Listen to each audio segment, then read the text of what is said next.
Welcome to Telugu focus TV. నేను మీ శ్రీనివాస్ రెడ్డి.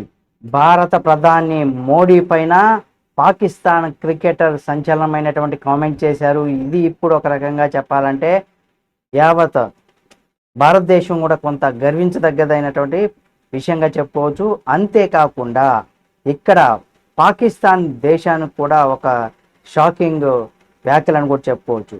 అయితే ఇక్కడ దానికి సంబంధించి కనుక మనం చూసినట్లయితే కాశ్మీర్లోని పహల్గామ్ జరిగినటువంటి ఘటన అంటే ఉగ్రదాడి తర్వాత కూడా ఇండియా పాకిస్తాన్ మధ్య కొంత ఉద్రిక్తకరమైనటువంటి వాతావరణం నెలకొంది. ఇటువంటి అంటే ఉగ్రవాదుల పైన ఇక్కడ ఉక్కు పాదం మోపే విధంగా కూడా ఉగ్రవాదులను మట్టి కల్పించేందుకు కూడా ప్రధాని మోడీ ఇప్పటికే స్ట్రాంగ్ వార్నింగ్ అయితే ఇచ్చారు. ఇటువంటి క్రమంలోనే పాకిస్తాన్ మాజీ క్రికెటర్ భారత ప్రధాని నరేంద్ర మోడీని తాము అభినందిస్తున్నామంటూ కూడా సంచలనమైనటువంటి ప్రకటన చేశారు. ఇంతకీ ఆ క్రికెటర్ ఎవరు, ఎందుకు ప్రధాని మోడీ పైన అభినందనలు తెలియజేశాడు అంటే ఇంత గొప్పగా చెప్పాడనేది కానీ మనం చూసినట్లయితే పహల్గామ్లో పర్యాటకులపైన ఉగ్రవాదులు విరుచుకుపడి ఏకంగా 26 మందిని దారుణంగా కాల్చి చంపేసిన విషయం మనందరికీ తెలిసిందే.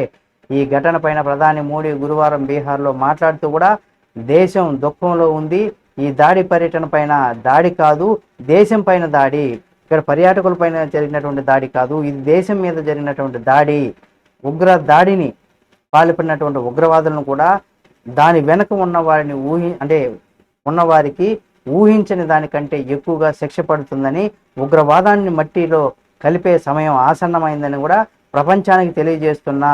అలాగే ఉగ్రవాదులను వదిలిపెట్టడం, న్యాయం చేయడానికి అన్ని చర్యలు కూడా తీసుకుంటామని కూడా మోడీ చెప్పడం, భారత్కు మద్దతుగా నిలిచినటువంటి ప్రపంచ దేశాలు కూడా కృతజ్ఞతలు తెలిపారు.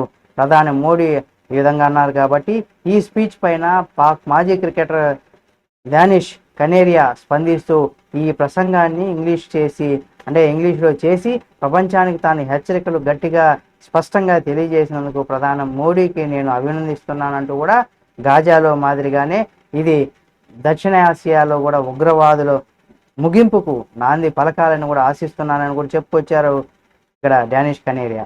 ఆయన ట్వీట్ చేశారు కూడా. పలు సందర్భాల్లో డానిష్ ఇండియాకు మద్దతుగా మాట్లాడిన విషయాలు కూడా తెలిసిందే మనకు.